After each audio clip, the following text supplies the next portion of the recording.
Boa noite a todos, a paz de Jesus em nossos corações. É um tema muito interessante que complementa aquela nossa aula anterior. Vamos progredindo, avançando no conhecimento. Para falar de livre-arbítrio, nós escolhemos inicialmente a palavra arbítrio. Talvez a palavra que a gente conheça melhor seja árbitro. Olha lá o árbitro, o juiz de futebol, não é? E a gente depende da vontade dele, que ele acha que está certo ou não, não é? Então, arbítrio é a resolução que só depende da vontade. Mas nós costumamos falar livre-arbítrio. Por que será? Nós queremos nos referir àquela situação em que nós temos livre faculdade para determinar a nossa vontade. É uma liberdade de pensar, ajuizar e, consequentemente, da gente escolher como é que vai agir. Isso seria livre-arbítrio. Nós temos liberdade de determinação da nossa vontade. Nós vamos ver daqui a pouco que há certos limites. Mas, em princípio, livre-arbítrio seria isso. E determinismo é o contrário. Seria quando acontecem certos fatos que nós não podemos ajuizar, escolher, nem usar a nossa vontade. Eles estão acima da nossa vontade, não dependem da nossa vontade. Não depende daquilo que nós pensamos, que nós consideramos o melhor, o necessário, não. Eles são fatos determinantes. E nós temos então que reconhecê-los e aceitá-los e diante deles ver o que vamos poder fazer. Será que os espíritos têm livre arbítrio? Nós, por exemplo, somos espíritos encarnados. Nós temos livre arbítrio sempre, em tudo. Bom, em princípio, nós precisamos ter livre-arbítrio. Se nós não tivéssemos livre-arbítrio, nós não teríamos responsabilidade por aquilo que nós fizéssemos, nem merecimento. Não teríamos responsabilidade pelo mal e não teríamos merecimento pelo bem. Por quê? Ora, nós estaríamos determinados, não teríamos liberdade de ação, de vontade. Então, qual o nosso merecimento? Ou qual a nossa culpa? Então, por isso, é preciso entender que nós, seres espirituais, temos, sim, livre-arbítrio. Por isso, nós somos responsáveis. E por isso, nós temos merecimento quando fazemos as coisas acertadamente. Agora, o problema é, será que esse livre-arbítrio é pleno, é completo, é em tudo, para tudo? Não, aí já não.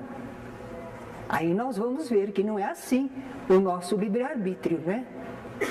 E nós vamos começar a compreender por que ele não é pleno. Vamos pensar em nós, seres espirituais. Fomos criados simples e ignorantes, estão lembrados? Naquele nosso princípio, lá no princípio da nossa evolução, nós éramos princípio inteligente, mas não estávamos desenvolvidos, não é? Então, como é que nós podíamos escolher? Ou saber o que era bom? Nós não tínhamos condições para isso. O exercício acertado da vontade requer conhecimento e experiência. E o espírito ainda não tinha. Naquela fase não tinha. É como a criança. Nós deixamos a criança escolher tudo? Não pode. A criança não sabe, não entende, não pode avaliar acertadamente, não é? Então, naquele princípio nosso, da nossa evolução, se nós não tínhamos liberdade, livre-arbítrio, o que é que nos guiava? Como é que nós tínhamos assim uma direção? Sabem o que era? O instinto. Porque Deus, através dos espíritos mais elevados, supre a inexperiência daquele que está começando. assim como os pais cuidam das crianças, fazendo por elas o que elas ainda não sabem escolher. Então, o Deus, através desses seus ministros, os bons espíritos, alguns chamam de anjos, eles então suprem a nossa inexperiência. Nós somos amados por Deus, não é? Que tudo providenciou para que nós tenhamos possibilidades de crescer espiritualmente cada vez mais. Daqui a pouco nós vamos ver acho que vou mostrar já. Vamos mostrar, depois a gente mostra de novo. Nós temos aí um desenho.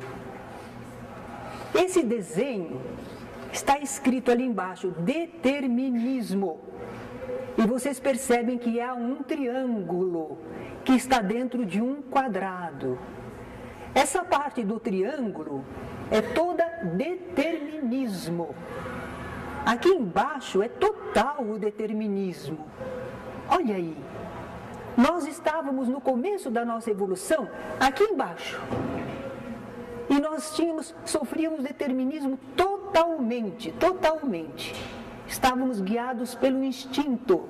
O instinto é que permitia que a gente defendesse a própria vida, a própria existência, e que também encontrássemos o acasalamento para a reprodução da espécie, perpetuação da espécie.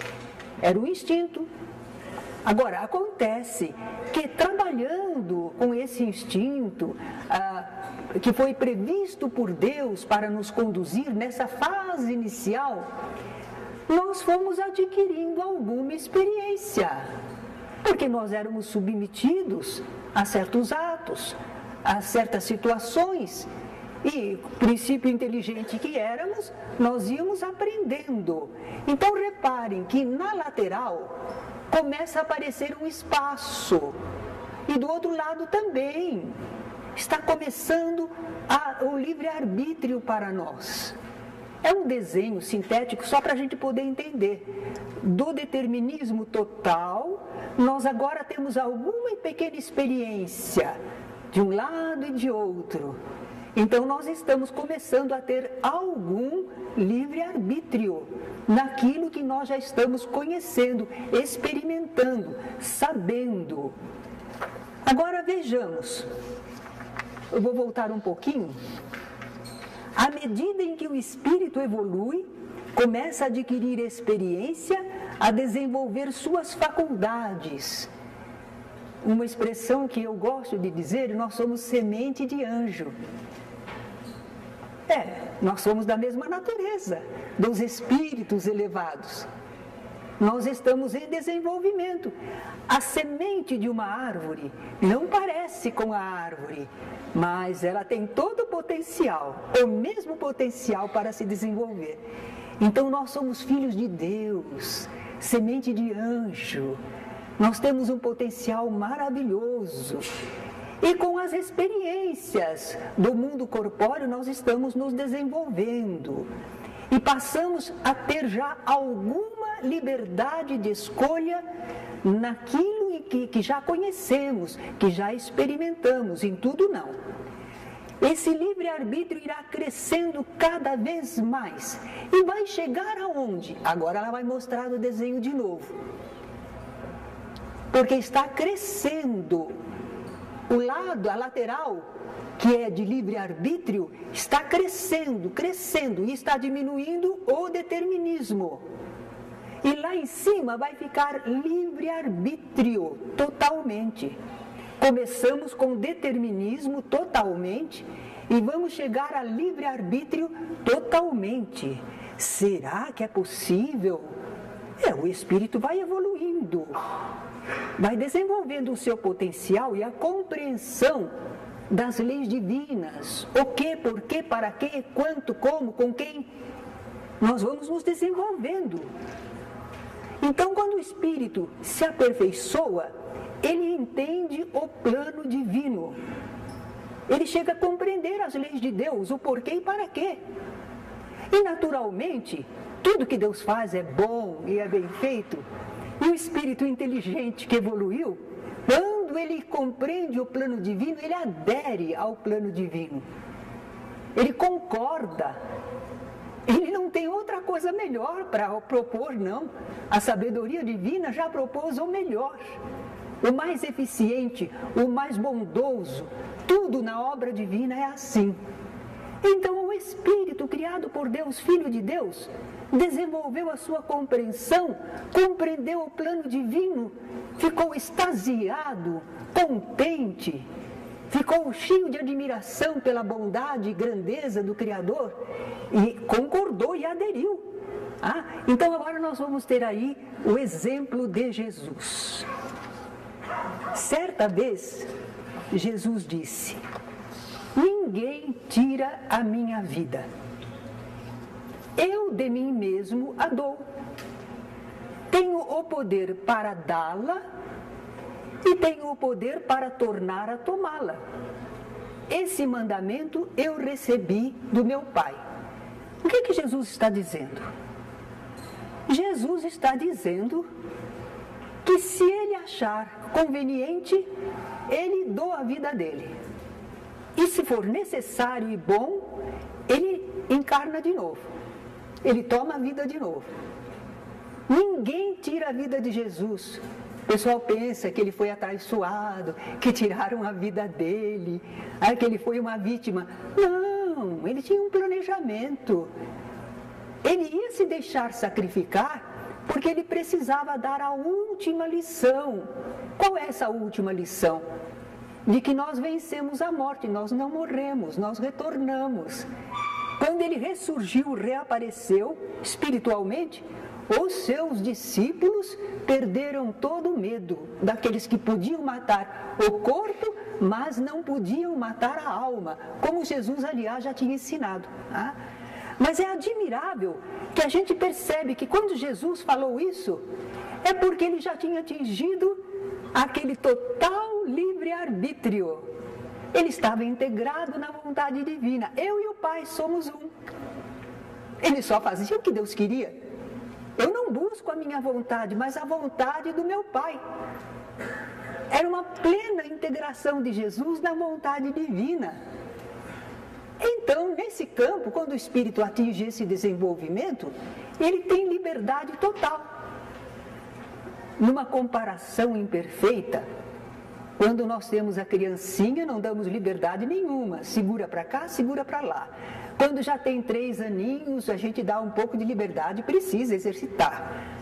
Quando está um pouco mais crescidinho, deixa ir à rua, brincar com companheirinhos. Quando está adolescente, já tem a sua turminha.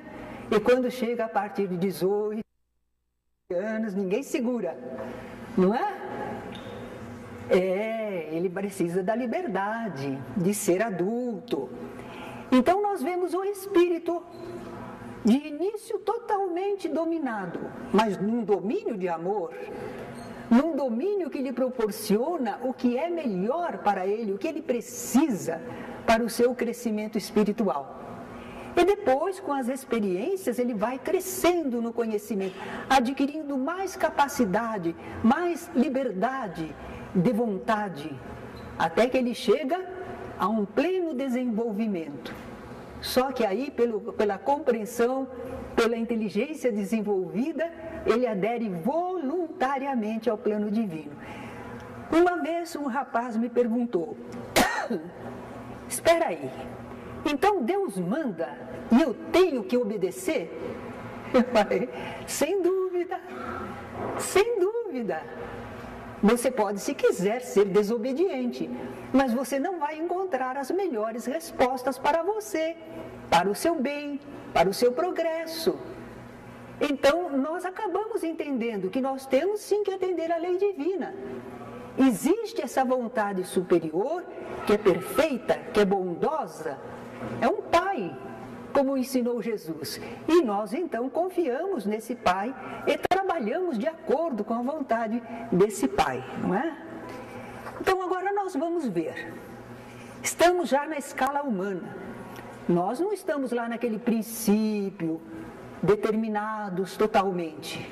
Não, nós estamos num desenvolvimento já razoável. nós ainda não somos espíritos muito evoluídos, mas olhe que a espécie humana, assim, no grau em que nós estamos, levou, eu não sei bem, mas eu acredito que levou aí milênio, 2 milênios, 3 milênios, para chegarmos a esse desenvolvimento. Gente, nós fizemos a evolução anímica primeiro nas escalas inferiores, para chegar até a escala humana. Isso a gente faz numa vida só, numa encarnação só, leva muitas vidas, muitas experiências. Primeiro nas escalas inferiores da vida e depois atingindo a escala humana. Às vezes a gente vê um ser humano, não é por causa da aparência não, mas é o todo dele, aquela inteligência tacanha, aquele egoísmo pronunciado, aquele materialismo, imediatismo. A gente diz assim, oh, esse aí é pouco evoluído, né? Porque se fosse um pouco mais evoluído, já estaria controlando o egoísmo e o imediatismo, já saberia que não é só isso, que ele tem que pensar nele espiritualmente. Então a gente nota que às vezes há algumas pessoas que talvez estejam recém saindo da escala animal. E a gente acha ruim que eles ajam de um modo meio rude, meio violento, meio agressivo, meio inconsiderado. Queremos que ajam como nós, que já temos assim uma socialização, já temos uma compreensão religiosa, espiritual, e não somos perfeitos não, estamos longe. Mas em comparação com aquele que é ainda muito primitivo, nós vemos a diferença. Mas a grande maioria da população na Terra está no nosso grau. E não somos pouca coisa não. Nós levamos muito tempo para chegar aqui, louvado seja Deus. Temos que valorizar esse estágio que nós atingimos. Não é a perfeição, estamos longe, mas também estamos longe do primitivo. Não é? Bem, agora nessa escala humana, nós ainda sofremos algum determinismo. Não é aquele total, guiado pelo instinto, que é isso? Nós ainda temos em nós um instinto, mas nós temos a inteligência que comanda, que permite ou não permite a ação instintiva, não é?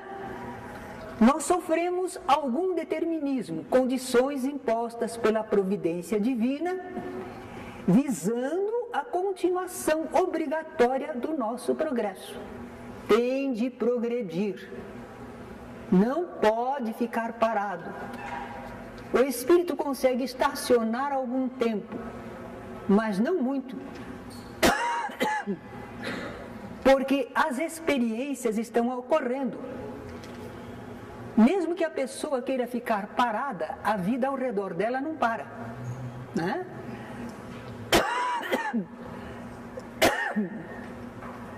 Então vejamos alguns determinismos que ainda existem em nossa vida. Encarnar, desencarnar. Jesus já disse que ele transcendia, né? Ele já podia encarnar se quisesse, desencarnar se quisesse. E nós? Tem muito espírito que diz, não quero ir, não quero voltar à Terra, e vem, e vem.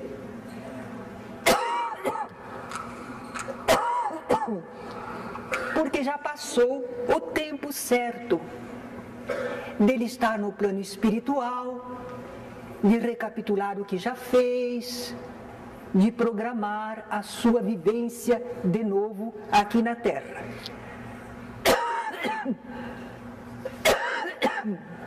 Licença. Vou pegar um lencinho. Quer água?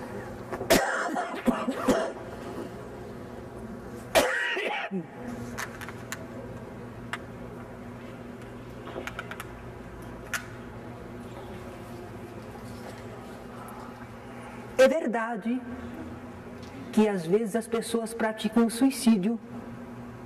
Elas estão usando a sua liberdade para cortar a própria vida.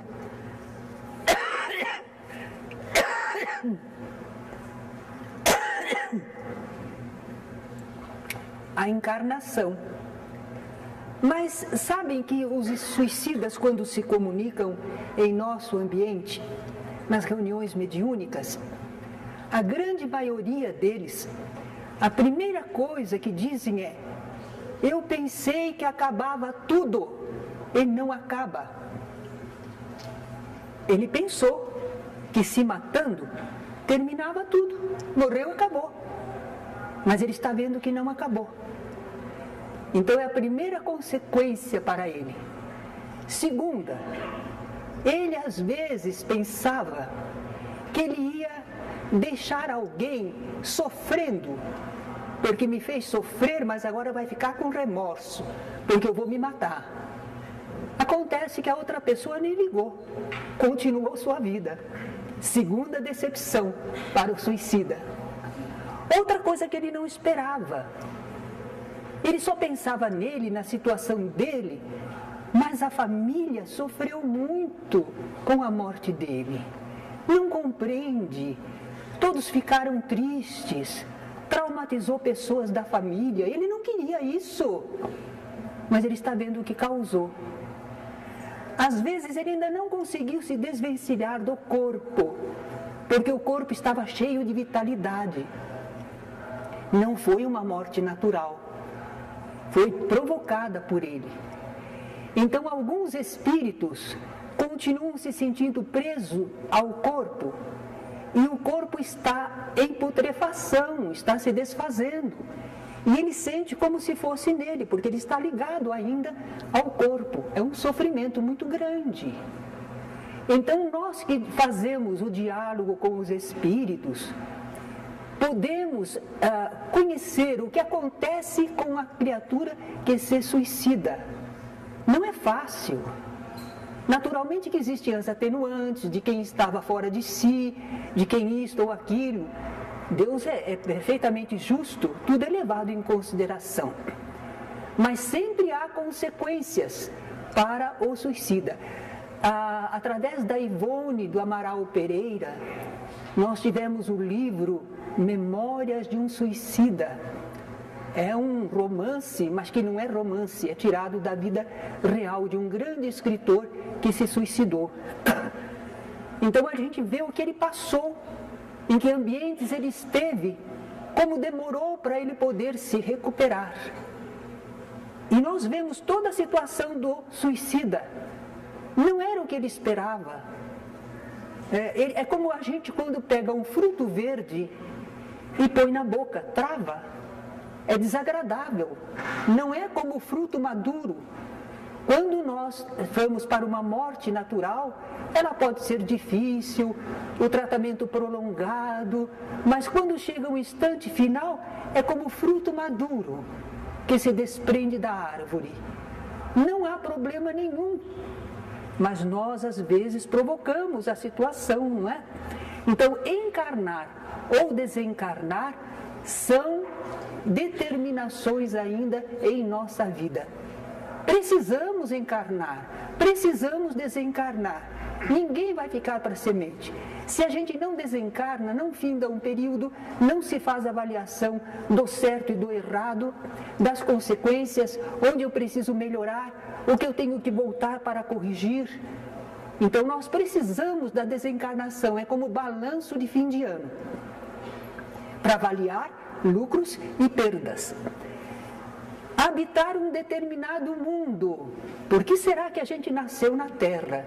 Há tantos mundos habitados, pode ser que haja outros muito melhores, habitantes mais evoluídos, sociedades muito bem organizadas, cheias de fraternidade, solidariedade. Mas nós ainda não merecemos. Nós precisamos destas experiências. Aqui é o nosso ambiente. Então, fomos determinados, nós que escolhemos nascer na Terra, não nascemos porque precisávamos, é aqui o ambiente necessário, propício. Por que nós estamos enfrentando certo tipo de experiências?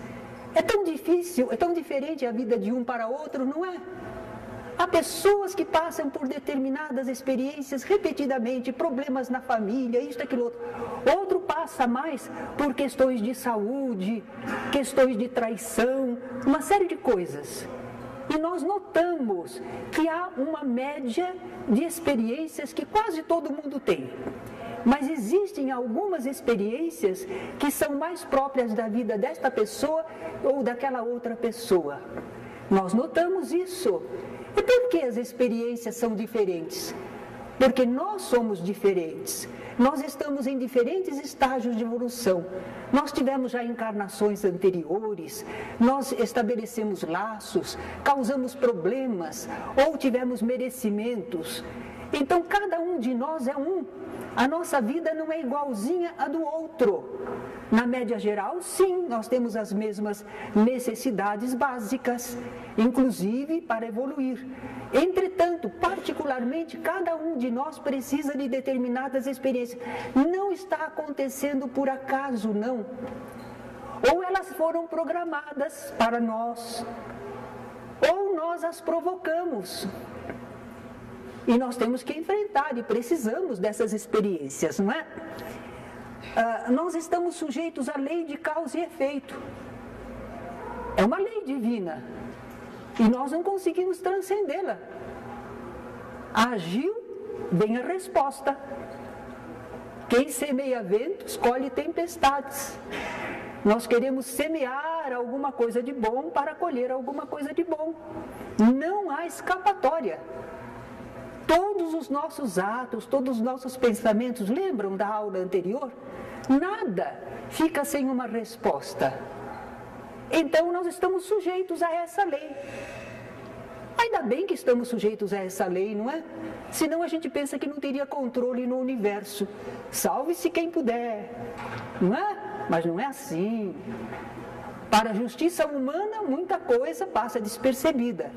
Mas para a justiça divina, todo encaminhamento é perfeito na hora certa.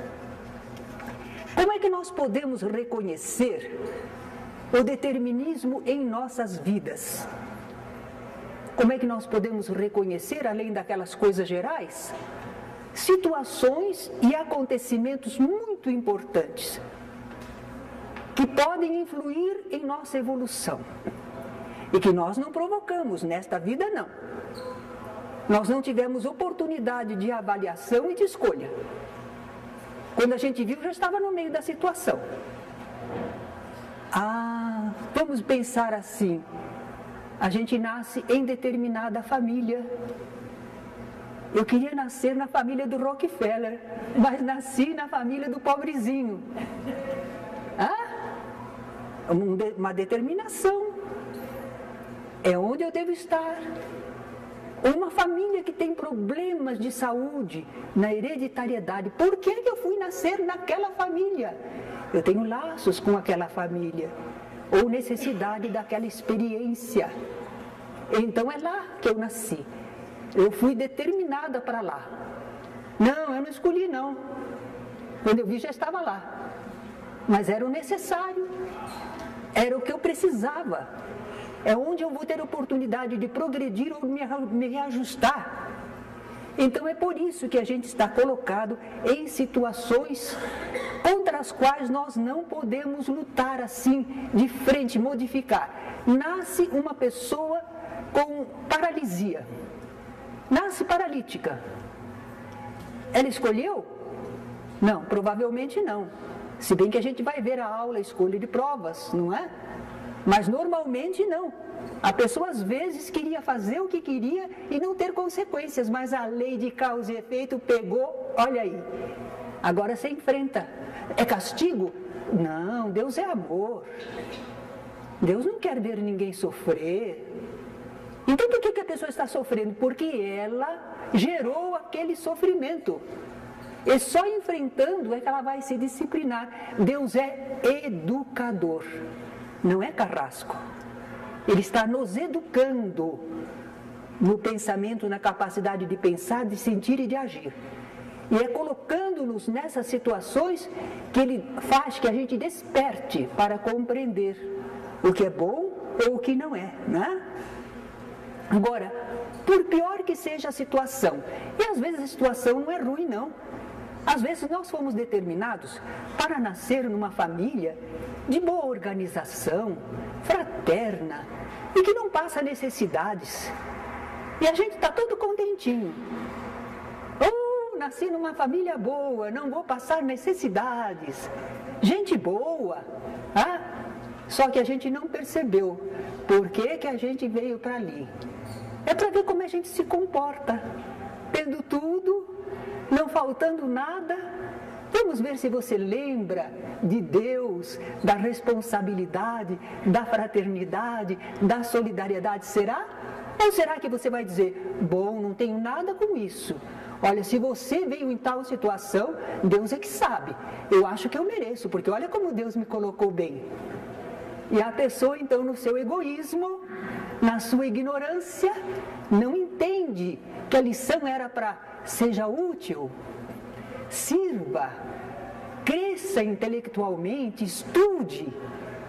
A pessoa não entendeu a oportunidade que estava tendo. Mas em qualquer situação, seja uma situação boa, seja uma situação difícil, sofredora, como quer que seja, nós sempre teremos liberdade para escolher como enfrentar e reagir aos acontecimentos. Eu não posso evitar o determinismo na minha vida, nas coisas que eu preciso, de acordo com a sabedoria de Deus, ou de acordo com aquilo que eu já fiz e tenho que enfrentar. Não posso, mas eu posso escolher como é que eu vou reagir à situação em que me encontro. Será que eu vou ficar revoltado? Ou eu vou ficar paciente, compreensivo e usar as possibilidades minhas onde não estão afetadas? Eu gosto sempre de citar Jerônimo Mendonça. Era um jovem de Ituiutaba, até 19 anos, 20 mais ou menos, saudável. De repente se manifesta nele uma doença que vai sendo progressiva e vai limitando os seus movimentos e acabou por deixá-lo numa maca, cego, podendo falar, mas sofrendo terrivelmente do coração, precisava exordio, a pressão dele baixava a zero quase, e este rapaz, Jerônimo Mendonça, não obstante a doença se manifestar, ir progredindo, felizmente ele conhecia doutrina espírita, não é? Deram essa ajudinha para ele, e ele começou a enfrentar as dificuldades e o crescer das dificuldades, mas ele não ficou rabugento, nem revoltado, nem desanimado. Ele era uma criatura de ânimo bom, alegre, afável, e ele conseguiu fazer uma creche para crianças lá em Ituiutaba, e ele ditava livros, porque eram gravados em disco e mensagens lindas. Ele esteve aqui 2 vezes aqui em nossa casa, ele vinha na maca. E eles punham ele lá no palco, arrumavam tudo, porque ele tinha vários problemas de saúde, não é? E aí ele fazia a palestra falando do Evangelho de Jesus, sempre com aquele bom ânimo, a esperança e a bondade. Então nós vemos, ele foi chamado de gigante deitado, porque embora ele estivesse na maca, ele era um gigante na alma. Ele realizou coisas admiráveis, e ele tinha muito bom humor. Ele mesmo contava que lá na cidade dele, ele gostava de ir ao cinema. Então levavam ele na cadeira de rodas, depois na maca, mas ele ia e punham ele no corredor. Em uma ocasião, uma jovem queria passar e ele estava atrapalhando. Ela reclamou e acabou dizendo, também esse aleijado está sempre aqui. Ele disse, minha filha, você também não para em casa?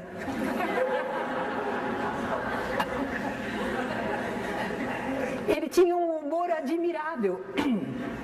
E o Divaldo Franco é um grande orador espírita, muito aplaudido, e quando ele vem à nossa região, é público de milhares de pessoas.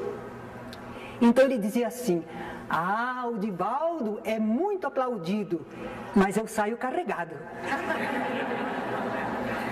Ele brincava com tudo, declamava poesias.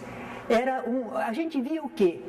O espírito triunfando sobre as limitações.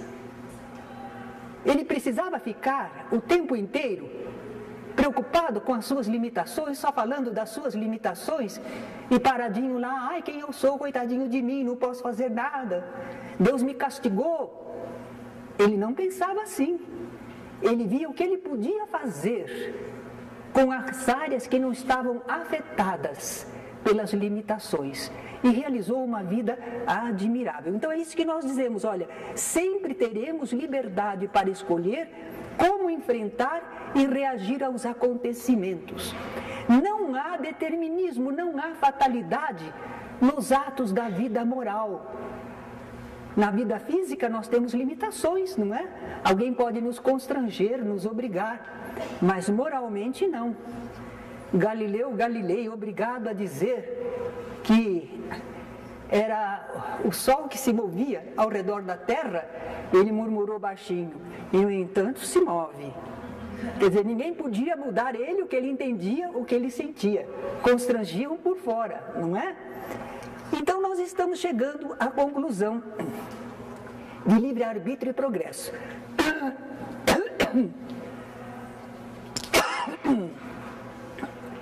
É um ponto interessante que precisamos abordar também. O progresso começa pelo desenvolvimento intelectual. Olha como a nossa humanidade tem grande desenvolvimento intelectual, não é? Mas a gente diz, mas moralmente não vai muito bem, não. Então, calma. Primeiro é o desenvolvimento do intelecto. Em seguida, é que esse desenvolvimento intelectual engendra, produz, gera o progresso moral.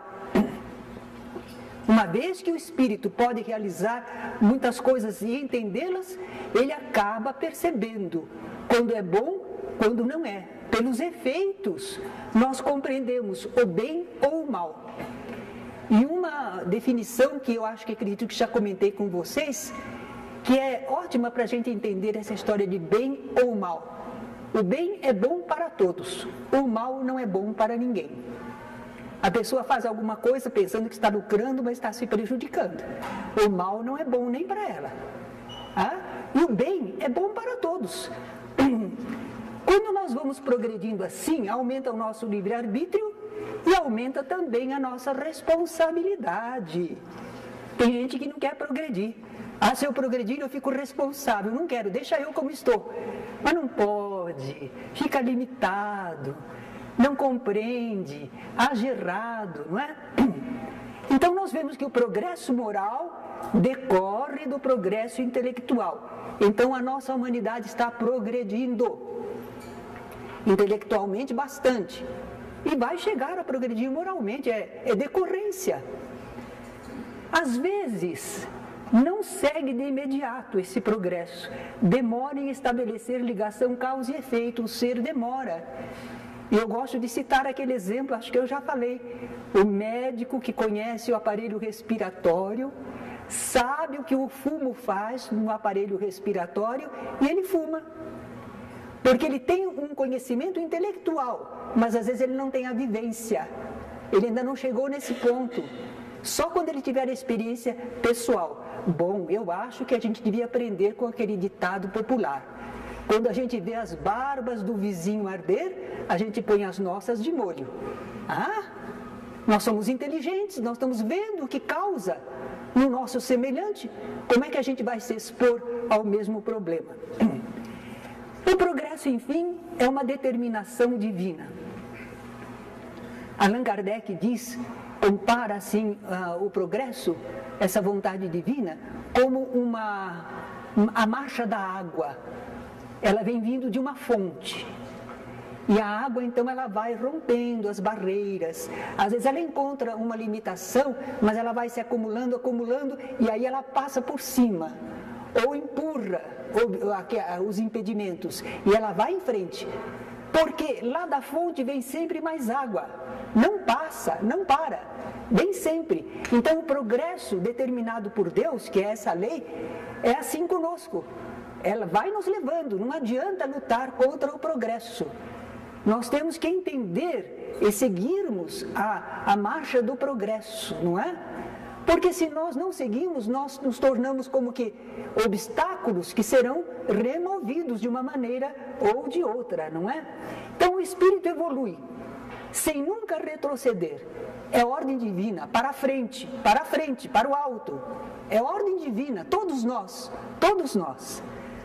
Agora, nem todos os espíritos prosseguem na mesma marcha. Uns demoram, uns vão bem cooperativos, não é? Mas todos vamos para a meta final. Qual é a nossa meta final? Para onde que nós vamos? Perfeição. Nós somos espíritos ainda imperfeitos, com um potencial maravilhoso, e nós vamos desenvolvendo esse potencial.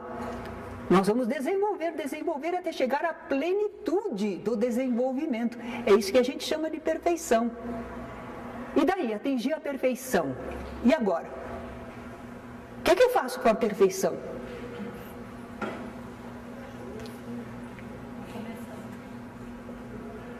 Nós fomos criados para a perfeição e a felicidade. Se eu tenho um desenvolvimento pleno da inteligência, da minha capacidade, eu sei o que fazer, quando fazer, como fazer, para quem fazer, quando fazer, eu sei.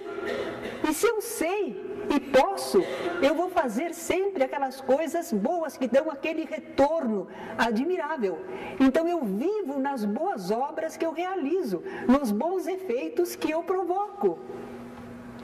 Pronto! Felicidade, felicidade é isso.